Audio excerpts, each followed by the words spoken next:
main event, ladies and gentlemen. You know, Starrcade in the Iron Man division, the Great Muta will not only wrestle Ric Flair, Lex Luger, and Sting in that one-on-one competition. Gary Hart has something to say about the Great Muta. Here are his comments. Ric Flair, you're talking about what you did to Terry Funk. But let's remember one thing about Terry Funk. He is an American. And we all know that Americans have no culture. We know that it's a mass of people thrown together and prolifically make all kinds of mongoloid races. But the Oriental is pure of blood, thought, and mind. There is nobody in this entire world that can say that they have put a 1, 2, 3 on the Great Muta. His shoulders have not been pinned. And why is that? Because the Japanese refuse to accept defeat like the Gaijins of the world. This time, you are not wrestling a mongoloid race of people. You are wrestling a Japanese. We had, say what? A whole lot of superstars on this stage here tonight. But I want y'all to know one thing. This is my house. And when I say who's word attack skills and vocabulary too. Cover hits in the disc edition is all brand new. You're through. I'm interplanetary like Doctor Who. So who? Fuck your beef, no relief. I step on stage, girls scream like I'm Keith. What's up, everybody? Ringtime Pro Wrestling has done it again. Keith and Keisha are in the building. Keisha, say what's up to everybody. Rise up. That's how I'm saying what's up tonight. Good evening, people. Let's get this started. Yes, we are ready. We are talking some pro wrestling. It is going down this evening. This week we didn't know what we was going to talk about. And then I decided to ruin everybody's dreams. So we're going to have some fun. Oh my God. It is Thursday night here in Atlanta. And most people are watching the Falcons-Saints game, which, as Bomani Jones say, it may not be an HBCU rivalry, but it's a lot of HB in it. And when we want to say how these might be the two blackest cities, I'm just going to say the mayor-elect of this city is named Keisha, and the mayor of the other city name is LaToya. So, yeah, you can take that. That's right. That's right. That is correct. Thank you. And just so y'all know, the mayor of Atlanta just happens to be Keisha Lance Bottoms, baby. Do it. And I like it because her name is Keisha. Okay? Just don't even play with me like that. All right, let me calm down because I'm getting ratchet. I'm gonna go sit in my corner now. Let me chill. Okay. I will bring back the ethical broadcast standards of this podcast. Which, you know, you're in trouble if you depend on me for ethics in broadcasting, because I'm always 3 minutes from off the rails. But yeah, I'm just saying, man. City of Atlanta. You want to recount? As an outsider who lives on the peripheral of the city, I would like to say thank y'all because y'all was scared of me. Because I'm gonna tell you the hardest thing. I always live in these cities, Keisha, where it's like this.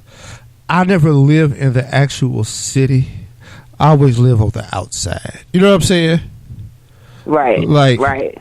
But the things that happen in the city affect me, right? So, right. When you in Pontiac, you worried about the mayor of Detroit because the mayor of Detroit is an idiot.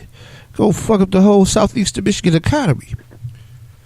So goes Atlanta. If the mayor of Atlanta ain't right, all of this goes down the tubes. You know what I mean? Right. Exactly. So, I thought the city of Atlanta was going to fall for the banana in the tailpipe with Mary Norwood. And I don't want to get too deep into politics, but I'm glad enough people figured it out Because I'm going to tell you, even the news was trying to run the okie doke quiche. They was like, it's 50-50. And I'm looking at the votes. Right. I'm like, how the fuck is that 50-50? Exactly. I mean, y'all rounded up hard. Look, it might be 50.1 to 49.9, but the shit ain't 50-50. Like, Exactly. Look, I'm not claiming to be a math expert, but damn it, I can count. I know basic percentages. You can't be up by 700. Right. Oh, the last time I checked, I said, they ain't got the same number of votes. What is this? Like, I was mad. I was like, they ain't got no same number of votes. What is this? Look, Come on, man. she want to recount. Man, if you don't get out of my face. Right. That shit. You better Oh, you count say that these. 750 is going to just sway your way? No. Like, you didn't get that, fam. Like, what are you doing?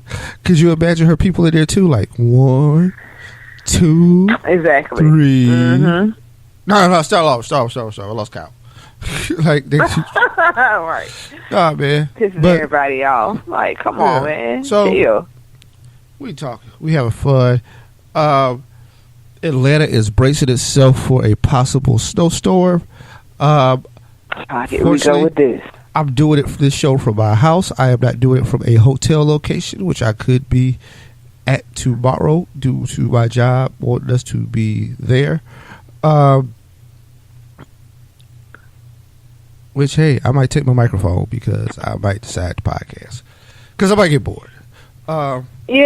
See. I just got to remember to bring my Chromecast this time. See, since I am now, I went from just being an essential staff. I just went from being. So for those people that don't know, I've been in security for 6 years. So, that's it's been 6 years, almost 7. So, I always have been essential staff, but now I'm an emergency responder, also. So First responder, nigga. That word. Oh, sorry. Yeah, see, that was inappropriate. why you playing though? When I was told that I would have to be there, like they was like, "Hey, stay close to your phone." Not, I'm a personal people. Like they gave me a phone, so they was like, "Hey, watch out for your phone. Ring. We might call you in."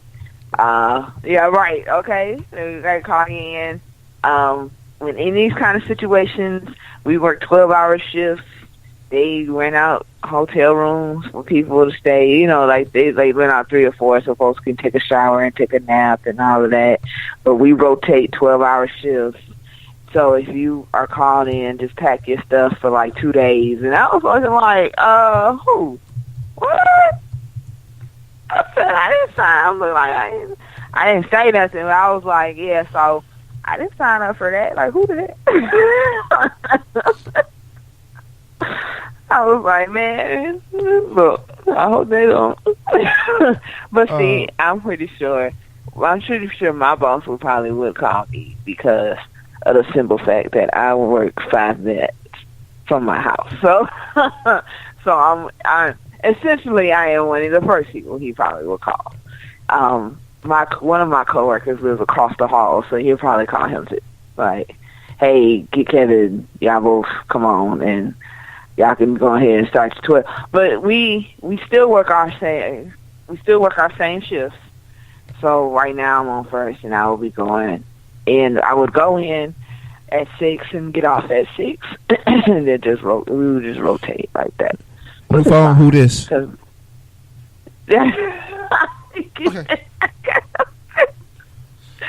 But yeah, so I don't mind it though, you know. So I get the money, like it's cool, you know. Okay. So we're gonna go into this. We are hopefully we're gearing up for some stuff in the rest of the world. Man, this show is gonna be about some everything because this week was kind of dry. Yeah. You so read that. I can say this: the Georgia Bulldogs are the college football playoff. Kirby Smart in his second year, have advanced the Dogs, which, Keisha, I blame Georgia now for all this coaching firing and all this shit that's going on in college sports. Yeah. Because they got it started. Tennessee, go home, you're drunk, you're embarrassing yourself. Right. Hey, man. But you know what? I wish I could use other jobs to get me a raise. Like, I mean, I can, but like, okay. See, in the real world, you got to be willing to take that shitty job. Because you run the risk of your job being like, hey, man, good luck. Y'all can't match you? No, we sorry. That's a good opportunity for you, though, folks. Go ahead. We gonna miss you. Which translation is, we never liked your ass anyway. So you get up out of here. But if you get lucky enough, you might be able to use leverage for your other job. Right. For the most part, yeah. A lot of people be like, you got to take that job at the other place. So don't do it. But man, in sports, you be like, hey, just word on the street. Like 3 other folks is interested. So y'all might need to step y'all game up. And Keish, these dudes get guaranteed.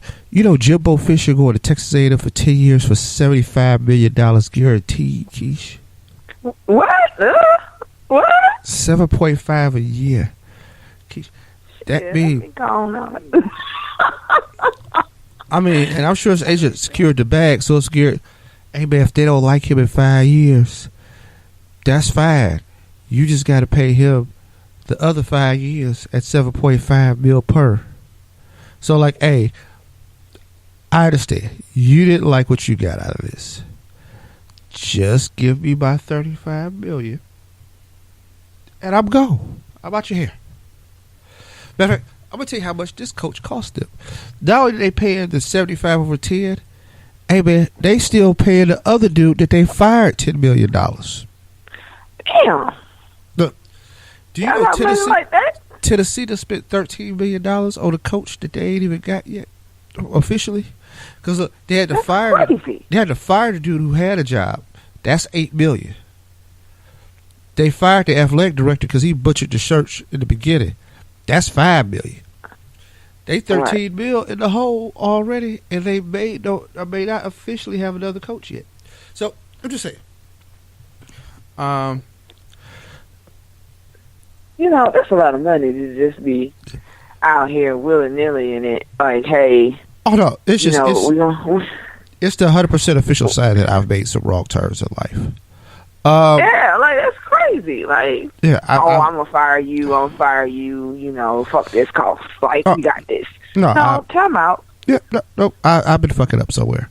But that's what I got out of this. Right. Like, So let's get. I made some bad decisions in life, and I'm just changing it for the better.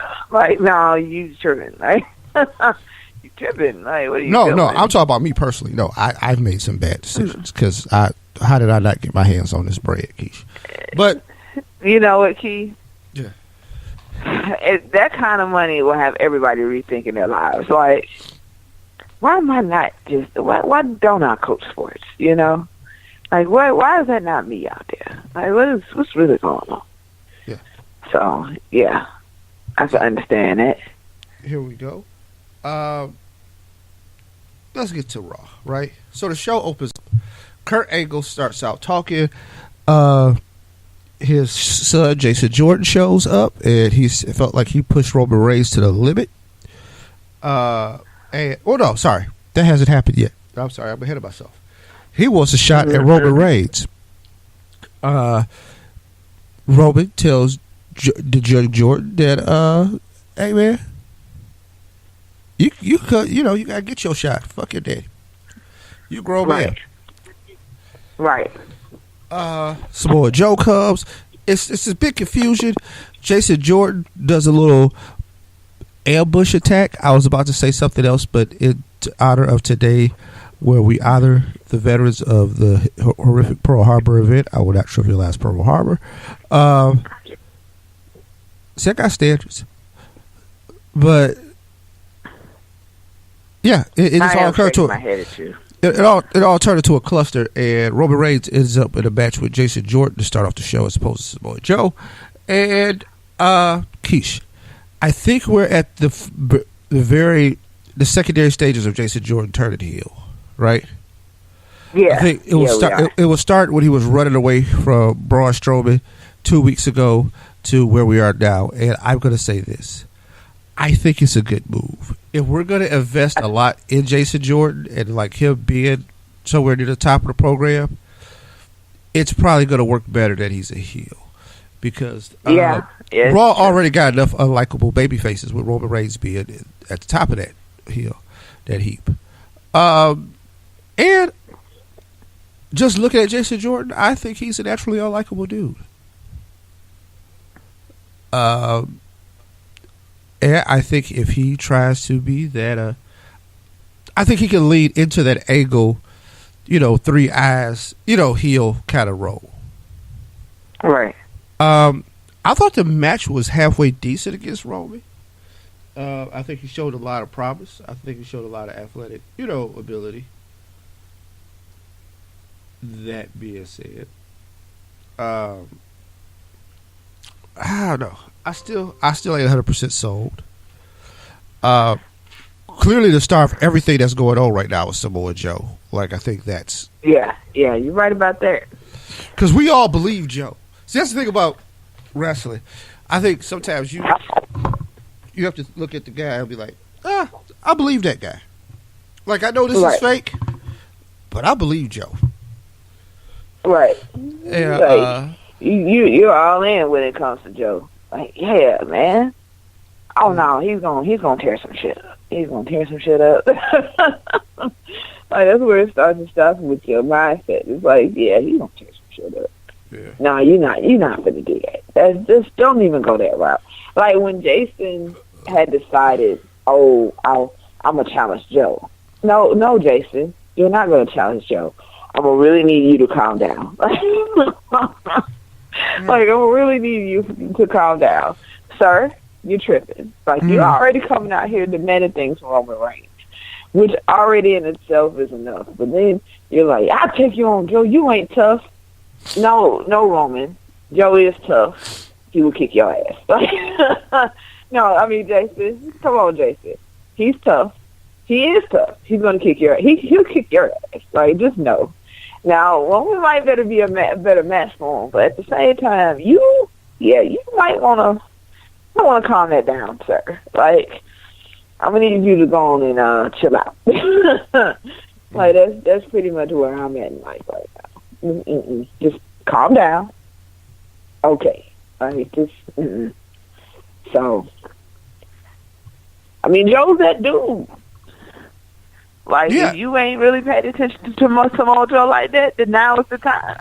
Right. You really need to go ahead and take that in, because he's that guy, Right. So, Roman wins the match. He narrowly escapes, which he narrowly escaped last time he fought Jordan. Joe comes down, and then it's Roman and Joe, and then Jordan attacks Joe, and then Roman goes for Jordan, and it's all a cluster. So all that's going on.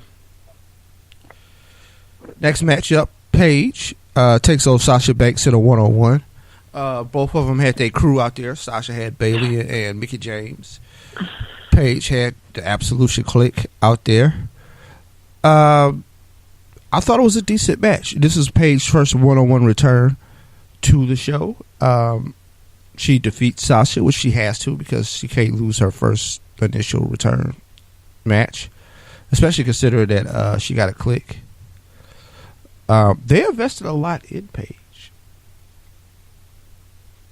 out the gate. Yeah. You're right about that. You think they're trying to mess up her relationship? Or is that still a thing? Because I don't... You know what? I don't know. Because you know what? I don't see nothing. Like, you remember how they was real, like... I do a little follow the page on social media, but I don't really see... Man, that must just kind of like... Hey, or do you think she kind of said, look, I love you, but I am not gonna let you fuck up my money. Right. I want to say it might be, but there's no. It's crazy because there's no. It's either or. Either she called it quits and was like, "Nah, dude, like this is a wrap. Like we can't do this no more." Or she did tell him like, "Okay, look, I love you, but I gotta go get this bag. So I'm gonna need for you to understand that we can't be out there like that because you are tripping. Like you, but it's an understandable reason to why she would do either one. You know what I'm saying? Like Paige got to get this money, and she ain't finna let him stand in her way of doing that. But I think he would have to understand also, like, look, just because you don't work for WWE no more, don't mean I'm not gonna work for him. Like, I still got a contract. You know what I'm saying? Like, I'm still getting this money, and as long as they gonna have me, I'm gonna be there. And like, there's no reason for her to just up and leave. Like, why would she do that? Because she loves him that much. See how they argue and stuff? Like, they always on TMZ and like, no, it's just, so either she decided to cut him off and cut him loose, or she just been low key with it. Like, yeah, we can still be together, but we can't be out there like that. All this arguing in public and everything that we've been doing, we can be doing all that. So I get it. I get it wholeheartedly. Because if it were me, I would tell him, either I would end it or I would be like, look, you cool and everything, but, but, I got to keep this under wraps, while I'm out here getting this money. Like, I got to, because, that's just pretty much what it is. So, I do not like the weather conditions. Sorry. I know I'm being really random, but the news is on, the weather's up. This week is going to be cold. It's going to be cold. I ain't with it. Tomorrow's high is 38 degrees. Like, who does that? In December, we're in Georgia. I'm not with this. Yeah, that's going down. Next match. Drew Gulak defeats Tony Nese, Cedric Alexander, and Mustafa Ali. He moves on to face Rich Swann in the number 1 contenders match for the Cruiserweight title. I have a feeling Rich Swann is going to win that match next week and face Enzo because, that would only be palatable. Something else to showcase that disturbed me. Okay, ever since Absolution showed up, I haven't seen Nia Jax, right? And I'm thinking like, wow, they're keeping her away from them, which makes sense because they need to establish a new dominant force. You can't have 3 girls try to whoop on Nia Jax because, that's kind of counterproductive to the whole mood, right? Right, exactly. So, what are we doing with Nia Jax? Well, Keish, they show her backstage, and she runs up on Enzo with some "How you doing?" See, I would like to plant. I would like to plant my flag as officially not here for it. Because I see a bunch of people kind of like. This one got me about. I just couldn't do it, man. I was like, why y'all do my girl Nia like that though? Like, come on, man. But see, that's where I am with it. That's exactly where I am with it. Like, I saw it and it looked so corny, and then it was like his reaction to it kind of made it seem like this is some bullshit, right? And right. I know a bunch of people go try to defend it. I know a bunch of people who like saw it and was like, oh, I think this has some potential. I'm going to say, find a dick, put it in your ear, fuck what you heard. I'm not going with this. First of all, no, I don't trust the WWE. Secondly, I don't want them making her look like Nikki Parker chasing after Enzo. Like, that's right. And Enzo looking like Professor Ogilvy and shit. It's a late 90s, early 2000s term. Y'all can look that up. Right. I'm just saying, like, I don't want no parts of that. Well, I don't support it. I get deep with this. I'm sorry, I get a little deep with it because it's like y'all can't have Nia looking like that. You know what I'm saying? Like, come on, man. It's one thing that y'all have her do the segment in the first place, right? But then his reaction was like, that's what made me be like, oh, nah, this ain't gonna work. You know what I'm saying? That's what got me. His whole reaction made me be like, nah, this ain't gonna work. Like, I can't do this. Because I don't need Nia to, you're right, Keith. We don't need Nia to be running around there chasing after him, looking all crazy. Come on, man. Just no. Like, I can't have that. I can't have it. It's not good for her. You know what I'm saying? It ain't good for her. And I don't want her to be looking like that on TV, man. You know what I'm saying? Don't do sis like that. Come on. Like, for real? Who wrote this? like that's me right now. Like, who wrote this? Y'all can't possibly keep playing with me like that. Like, that's just not okay. It's not. Yeah. So, at the end of the day, it gets a little deep for me because I'm like, all right. So you mean to tell me that this is how y'all finna have this narrative go? Like, y'all just finna have Nia running around there looking like a crazed lunatic? You know what I'm saying? Like, why? Like, why would you even do that? It's just too much. That's too much. So, I really just don't. I don't have time for it. I don't. Because at the end of the day, it's like, why would I sit here and support this? You know what I'm saying? Why am I even finna do it? Like, I can't. Because I can't support it. Because y'all gonna have her out here looking crazy as hell. And then, come on, man. She's chasing after Enzo.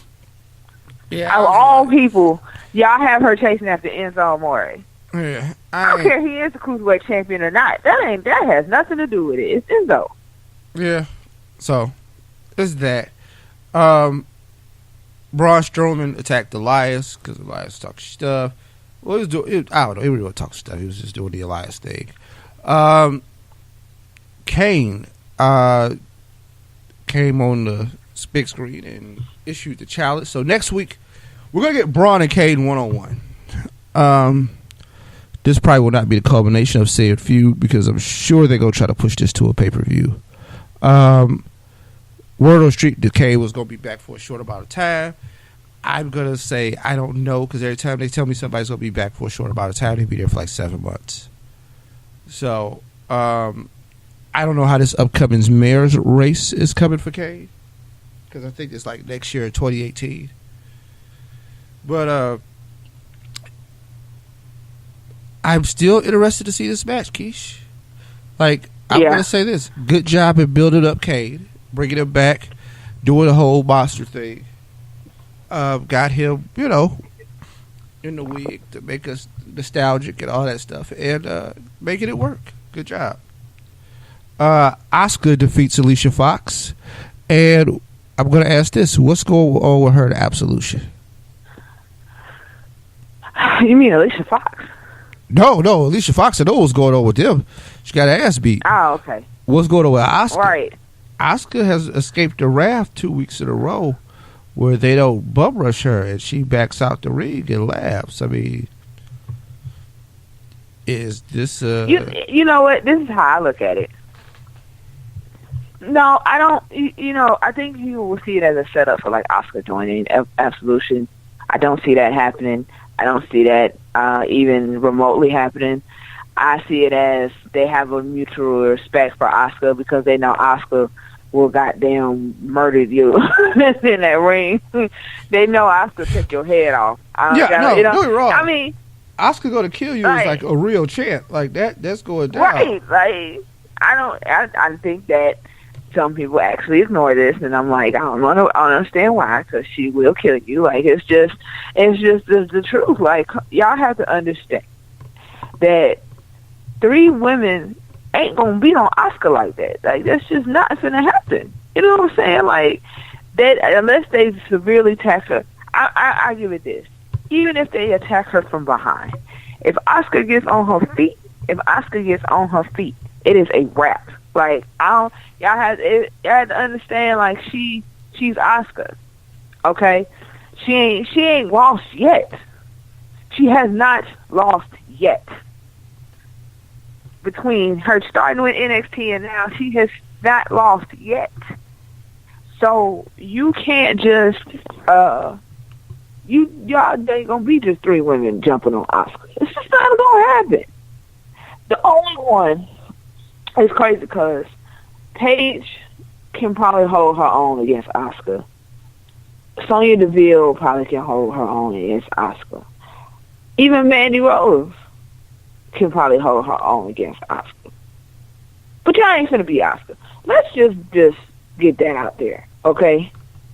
So as much as you really want to look at it, just look at it like this.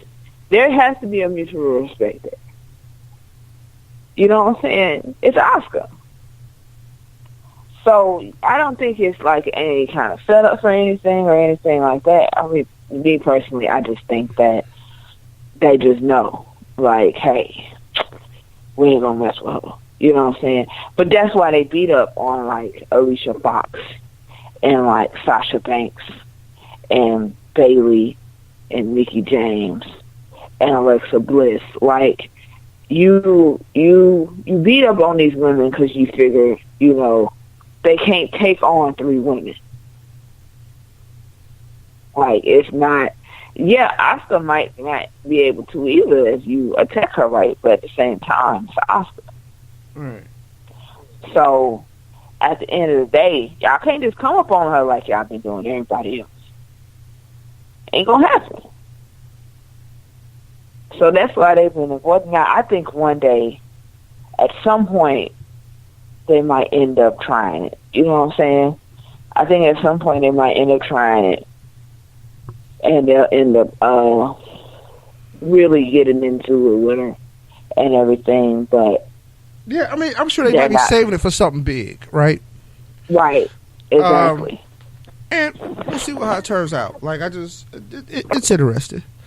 Finn Balor defeated Bo Dallas in a spectacular match. The part of the show that gets everybody interested is this.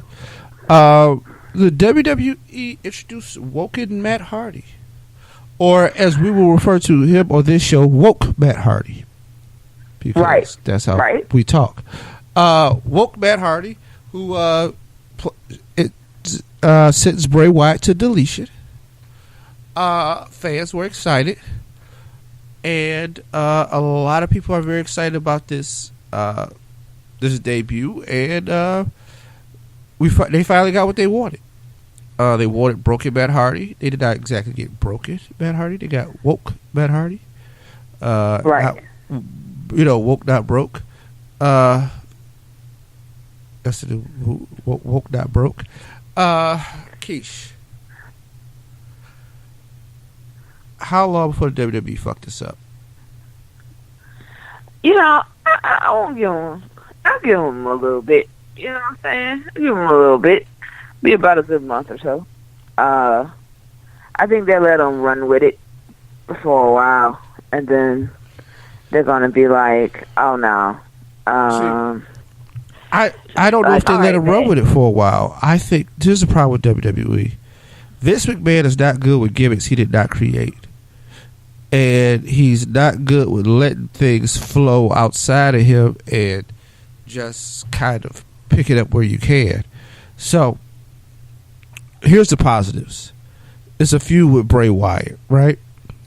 I think they fucked up Bray Wyatt's character for a long time, and they've mismanaged how to use Bray Wyatt. So those two might be able to engage in this feud off Broadway for a little bit, and if they let them just kind of do their thing and don't get too far involved, then it'd be good. problem is it's going to pick up steam and people going to really start rocking with it, and then they're going to feel the need to get involved. Right. And that's when it's going to get ruined. Because, like I said, they're creative. It's just not... Vince doesn't work well with ideas that's not his. And I don't know if they're going to give Matt the latitude to kind of do what he did to make that work before. But, not I've peed on everybody's parade. Let's give it a shot. The Bar defended their tag team championships against the Shield successfully with help from Samoa Joe. All right. Is Samoa Joe going to be a part of this thing where they feud with the Shield, with the Bar? You know, I don't know. So I don't know. I mean, I can see the possibilities, but then how does Jordan figure into the situation? Because I think they still want to get some mileage out of this Jason Jordan stuff. I don't think he will. Well, I think what would happen is if they do pair Samoa Joe with the Bar, right, then Jason would be that outside factor. You know, it'll be like Samoa Joe and the Bar versus the Shield. But then you'll have Jason coming in, attacking people, and doing all kinds of random shit. You know, because he can't stand Joe. He don't like Roman Reigns. So, therefore, there's somebody from each side that he has a possibility of, like, getting under the skin of. And so, they could end up having a match, all 6 of these men. And Jason could just come out of nowhere and just attack them. You know what I'm saying? And it can be in one of those kind of scenarios. I don't think that he would necessarily choose a side because there's a man on each side that he just can't stand. So it's like, and that's just pretty much how they've kind of set things up because both men look at Jason Jordan and be like, okay, dude, you know, stop playing with life. You know what I'm saying? Like, you ain't on our level. You need to calm down. You know, they both look at him like he's crazy. You know what I'm saying? And like he's just not worthy of their competition. So, of course, Jason is going to try in any and every way possible to prove himself and to get out there and be like, look, I want you to know, like, you ain't going to just push me around. And I give it to him. He got heart. Right. But I think that's pretty much how I see how he'll play out in this dynamic if that were the way that they would go with it. You know? So, unless he decides that he's going to be the one to team up with the Bar and take on the Shield. But I don't see that happening. And not in this scenario. I mean, it really depends on who, you know, how this all plays out. I will watch this feud at the top of the card to see how it plays. With that being said, it is time for our break. We'll come back with birthdays, wrestling news, and then we'll talk about SmackDown. So cool. Yeah, man. So, Keish, did the Falcons hold on? Because yes, they did. We okay. won. We won 2017. I would like to thank Mr. Jones on our defense for the interception in the end zone. Let's thank Matt Hardy for taking. I mean, not Matt Hardy. Matt Ryan for taking that knee. Look, we up here talking about. we up here talking about wrestling, and I'm losing my mind. I like to thank Matt Ryan for taking that knee during the last minute. You know, because we ain't got time for that. We got that first down, and that was it. Like, So this is, we actually the first team in our division to beat the Saints.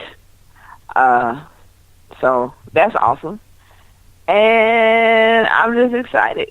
So yeah, go Falcons. Hey, it's funny. I just pulled up my laptop and my background for those that. Of course, I never said this on the show, but my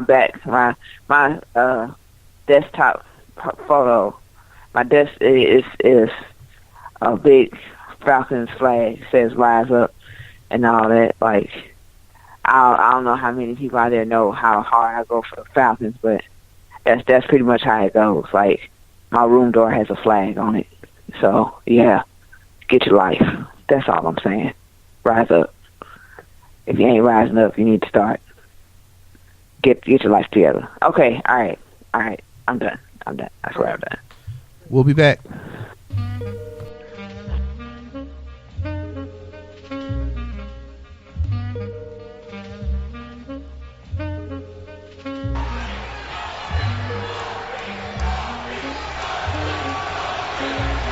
I guess that brings us to Mr. Jericho. You have the floor for 45 seconds.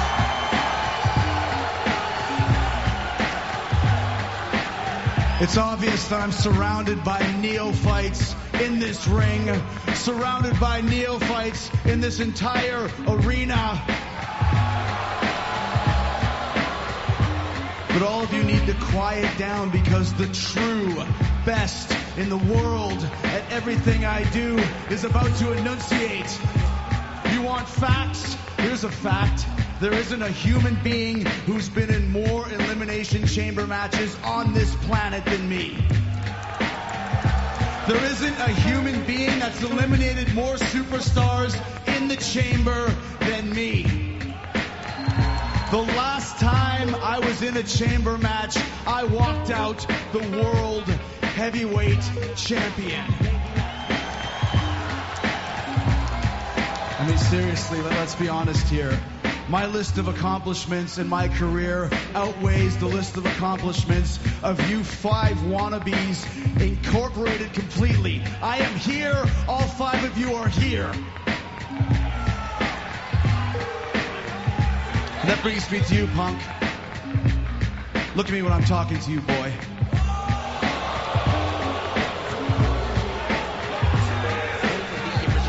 All right, Punk, you might as well give me that world title right now, because your master has come to reclaim what is his. Do you understand what I am saying to you right now?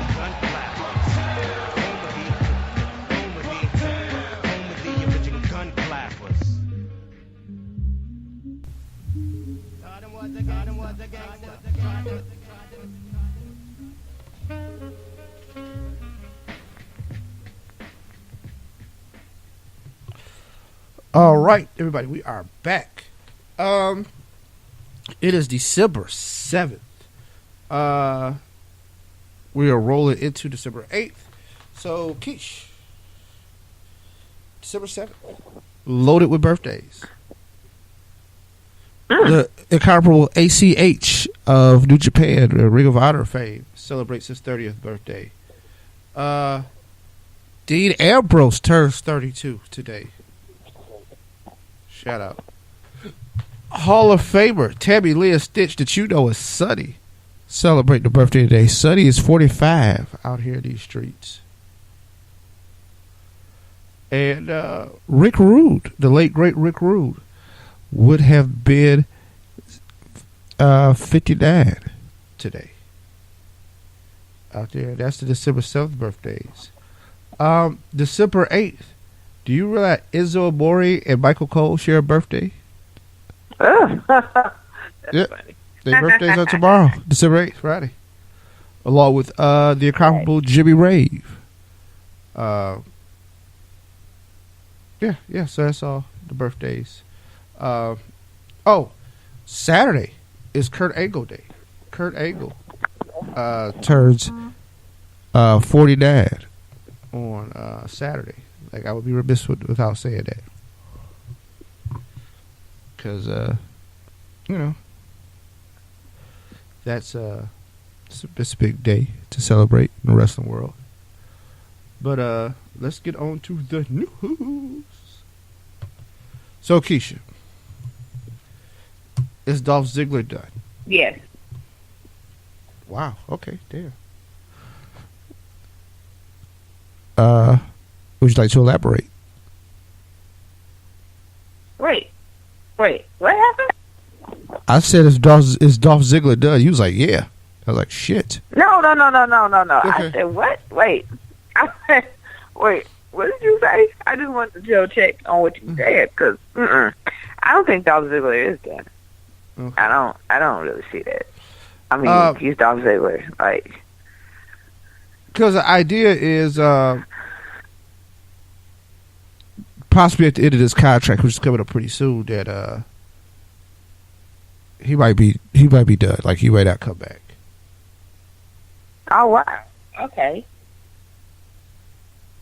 So we'll see. Word on the street, and this has been breaking news all day. Dave Meltzer revealed that Sheamus is dealing with a significant injury that may force him out of the game.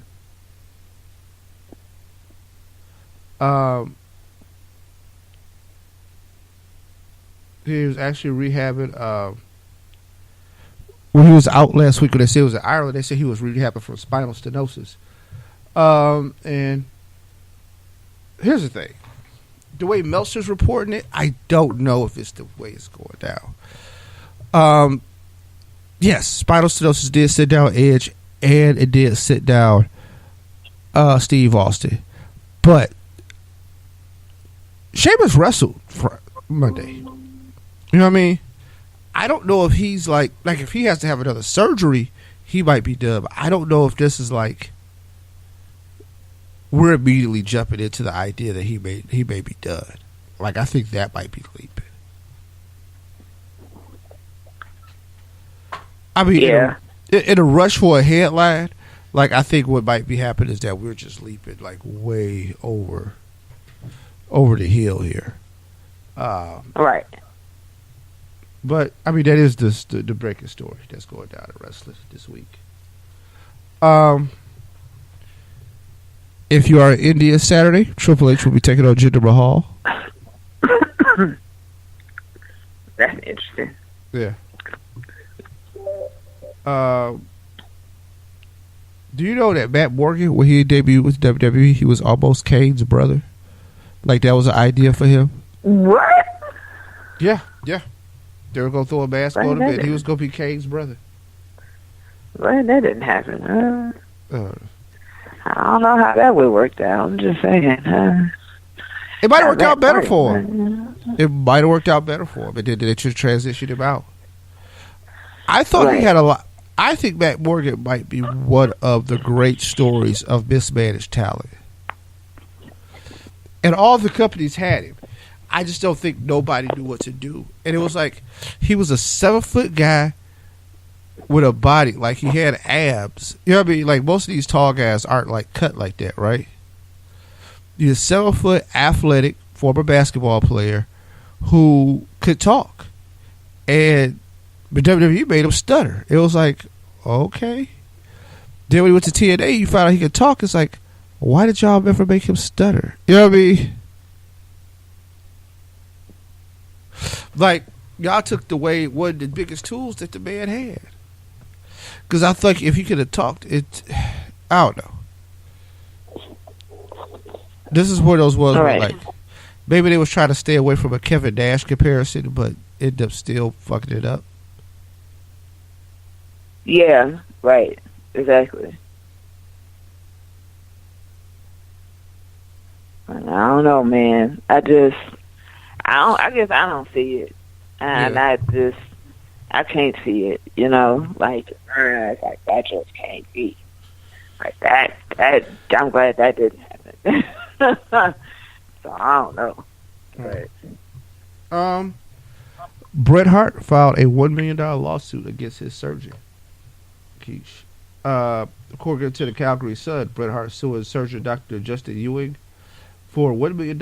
Ewing and his staff not provided proper medical care to Hart during the wrist surgery. As a consequence, Hart is unable to move his right thumb and index finger. They did the surgery 2 years ago. Hart had it worked on from the early 1980s until now. Surgery with the injury. After that, he started getting pain and swelling after the surgery, and that happened. And I'm saying, Bret, get your money, man. Get your money. Fuck that.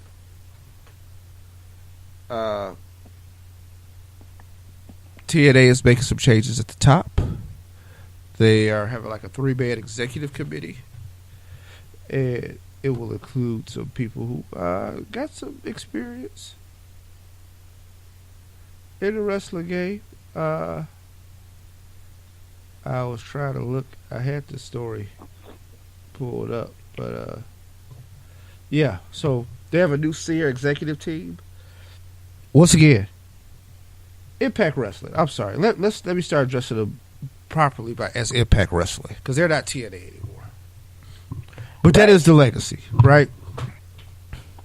But yes, coming out of Toronto, Anthem's sports announcement, Don Callis, who he'll be a part of the senior team, along with Scott Demore, and it was one other third person that's going to be a part of this team. But yeah. Oh, Ed Nordholm, who pretty much was kind of helping run the thing anyway. So, these guys are going to be the running Impact. And we'll see what happens. Like, all operations have been moved to Canada now, so they're completely done in Nashville. Who knows who's doing what with what there. I mean, because they have broken down to like a warehouse. Like, they had a building, so they just broke down. They had like a warehouse. I hope one day they start selling off that video library as an asset and WWE get it, and then we can really do some stuff. Because I think they could put together the bomb best of. Especially, man, that series of matches that AJ Styles had with Kurt Angle back in the day. Woo-wee! Kurt Angle, Samoa Joe. Some of the Christian Cage matches from TNA. Like, there's some classics in TNA. A place that let R-Truth be world champ. So, I'll never forget. But, yeah, so that happened. So, with all that being said, let's move on to SmackDown. The wonderful Tuesday night show that we all know and love. Right. This KO Sami Zayn thing is heating up with Shane McMahon. And, Keisha, I hate Sami Zayn. I kind of like him. I don't know why I want to punch him. Like, when I see him and he walks out and he does that goofy thing with the chin and stuff like that, I'm like, you are an annoying dude who's probably in some crappy Sky band, and you should probably, like, be tripped when you walk. I mean, Ricky, you felt that way when he wasn't healed. Now it's just that.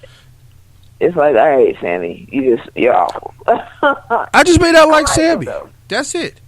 Poor man's Daniel Bryan, possibly. I just may not like. But I like him though. Like, I've always liked Sammy. I don't know how slightly insulting that is, or not.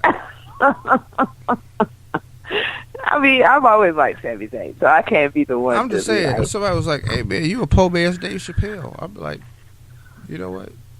Fuck you. Just free as fuck them too. Like, yeah, man. But you're just throwing it out there. But KO, they opened it up, and then Shane came out to talk, and while he came out to talk, there was an RKO out of nowhere. And then Shane set the match for that evening, where Sammy would take on Randy in a 1-on-1, and KO would be handcuffed to the ring.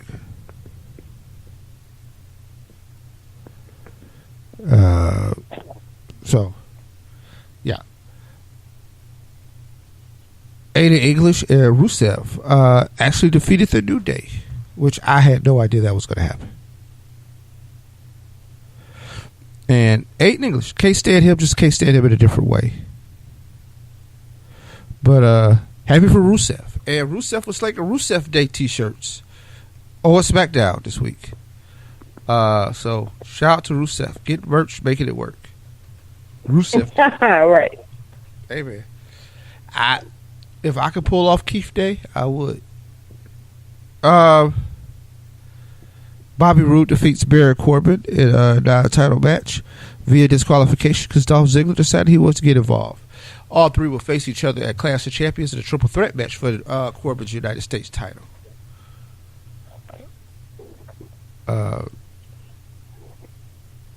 So that's kind of how that works. Really? Yeah. Really? Yeah. The Bludgeon Brothers defeated two jobbers. What do you think of the Bludgeon Brothers? I'm acting like we ain't never seen Harper and Rowan together, but still, like, who put this together? I don't know. I think somebody felt like slapping a gimmick on those two when they came back, and they came back around the same time, would make it work.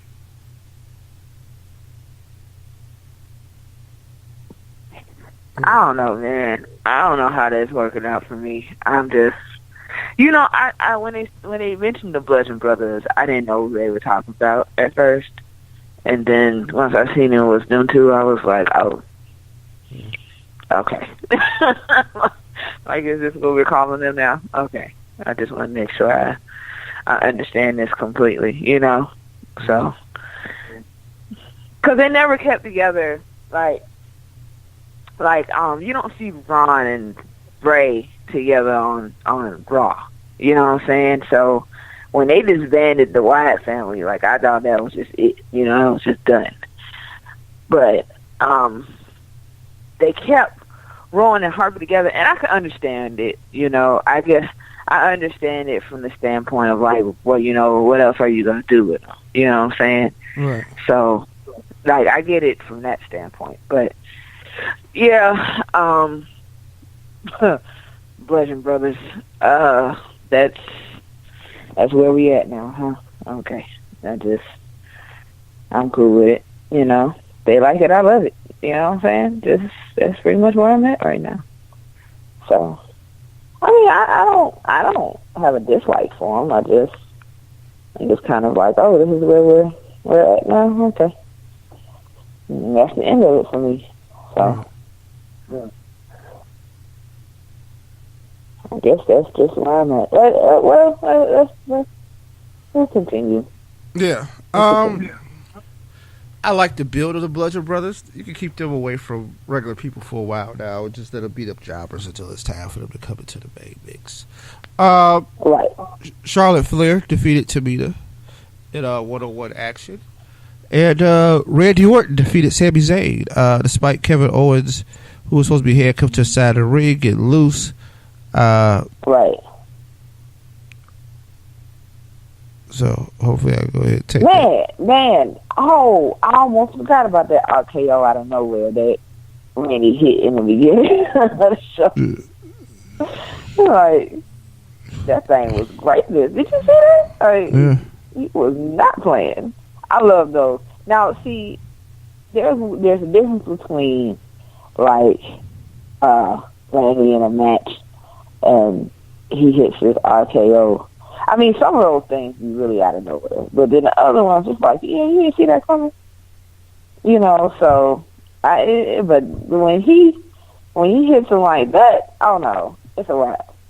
It is a wrap, and I love it. So, there you go. But, Randy Orton, ladies and gentlemen. Randy Orton. Oh. But, I don't know, like, SmackDown really didn't do it for me this week, so I can't really. No. Was the greatest. We now know Randy's partner for Clash of the Champions probably will be Shinsuke Nakamura to take on KO and Sami Zayn. Now, Shane McMahon put a stipulation on that match, which Shane McMahon will be special guest referee, so the load is stacked. Let's walk it out. And I'm just sitting here like, but yeah. Keep parting shots, any ideas, anything you want to talk about, anything you want to get off your chest before we roll out? I would like everybody to remind everybody to rise up. That's number one. Of course, I had to do that. I'm sorry. We just beat the Saints at home. Like, I have to, even if it was like even though we kind of just scraped by him a little bit, you know, the fact of the matter is we won. That's all that matters. So at the end of the day, a W is a W. You know, I take that. I take it. You know, I know that it has been these past few years on the podcast have been awesome. I've enjoyed it. I always thank Keith for even considering me to be his co-host partner. You know, I love it. It's amazing, and I thank you, Keith, for, you know, bringing me on board, and, you know, because this is something I look forward to every week. So this is, I thank all y'all for listening to us and supporting us. You know what I'm saying? Especially now more than ever. I thank y'all for still listening out, hanging in there with us, and, you know, just being a fan in general. You guys are incredible. Keith, you're incredible. You know, I'm just excited to be here. You know what I'm saying? And it's crazy because now I got one of my closest friends in all wrestling too. So, like he's catching up. So like trust me, I try and get people into this as much as possible. Like, they always asking questions and everything, always want to talk about it. So I'm like, hey, you know, you want to talk about it? Let's talk about it. You know what I'm saying? Like, but this week has been long. My work week is over. I'm tired. So let's put it like that. Like, when it comes to all that stuff, man, y'all know what it's like. I'm just saying. And if you don't know what it's like, go get a job, and then you'll find out what it's like. That's all I'm saying. Like, don't underestimate the power of the working person, because we tired out here. Like, that's just put it like that. So, I don't know. I mean, but that's me. That's it. That's all I got. I love y'all, man. It's been great, and I don't think I got anything else to say about this week. I think I got everything together. So I need to, eventually, people, y'all will get some reach out from me I think it's I'm gonna get with you about that, Keith. Next big thing going on for Ring Time Pro Wrestling from yours truly, but it's in the works. So, but I love y'all, and that's pretty much where I'm at for the night. So, Keith, I think I'm done. We will be back next week with our preview of Clash of Champions, and of course, I like to get a history of the event, so we'll go down that and how we got to where we are with that. And with that being said, Keish, thank you for your time, and we are out. Peace. Always, man. Bye.